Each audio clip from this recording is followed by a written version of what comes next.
സൂത്രൻ. സൂത്രനും ഷേരുവുമില്ലാത്ത സൂത്രൻ കഥ. താൻ ആരാ? മുമ്പിവിടെ കണ്ടിട്ടില്ലല്ലോ. അയ്യോ, ഇതേതാ സ്ഥലം? ഓ, പുതിയ ആളാണല്ലേ. ഇതാണ് സ്വർഗം. ചത്തുപോകുന്നവരൊക്കെ എത്തുന്ന സ്ഥലമാ. ആഹാ, ശരിയായിരിക്കും. ഞാൻ ചത്തിട്ട് 10 മിനിറ്റേ ആയുള്ളൂ. താൻ എങ്ങനെയാ ചത്തത്? സൂത്രൻ എന്നൊരു സൂത്രക്കാരൻ കുറുക്കനുണ്ട്. മൂപ്പരുടെ കെണിയിൽ ഞാനും അനിയനും പെട്ടുപോയി. സൂത്രനോ? ഓഹോ, സൂത്രനെ അറിയാമോ? അറിയുമോന്ന്? സൂത്രന്റെ അപ്പൂപ്പനാടേ ഞാൻ. അയ്യോ, സൂത്രന്റെ അപ്പൂപ്പനോ? ചതിച്ചോ? എന്നെ കൊല്ലല്ലേ. താൻ എന്തിനാടാ പേടിക്കുന്നത്? താനും ചത്തു, ഞാനും ചത്തു. ചത്ത മുയലിനെ പിന്നെയും കൊല്ലാൻ പറ്റുമോ?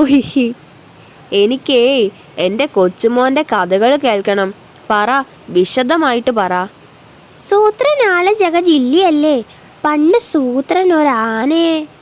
ഹോ, സൂത്രൻ ഒരു മിടുമിടുക്കൻ തന്നെ.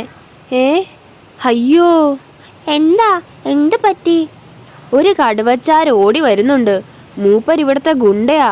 ഞാനുമായിട്ട് വഴക്കാ. എന്തിനാ പേടിച്ചോടുന്നത്? നമ്മൾ രണ്ടാളും ചത്തതല്ലേ. ശരിയാ, മൂപ്പർക്ക് നമ്മളെ കൊല്ലാൻ പറ്റില്ല. പക്ഷെ കടിക്കാനും മാന്താനും പറ്റുമെടോ. ചേട്ടാ. അനിയാ. ചേട്ടാ, ഇത് ഷേരുവിൻ്റെ അപ്പൂപ്പനാ. ഞാൻ ഷേരുവിൻ്റെ കഥയൊക്കെ പറഞ്ഞു കൊടുത്തു. തന്നെ ഞാൻ കുറെ ഇടിച്ചിട്ടുണ്ട്. മാപ്പ് തരണം. സൂത്രനെയും ഷേരുവിനെ പോലെ നമുക്കും കൂട്ടുകാരാവാം. ഹോ, രണ്ടുപേരെ കൂട്ടുകാരാക്കിയപ്പോൾ മനസ്സിന് എന്തൊരാശ്വാസം. അതെ അതെ. അവന്മാരുടെ വരവ് അത്ര ശരിയല്ലല്ലോ ചേട്ടാ. സൂത്രന്റെയും ഷേരുവിന്റെയും ഹോബി മുയലുപിടുത്തമല്ലേ? ഞങ്ങളും അത് തുടങ്ങി.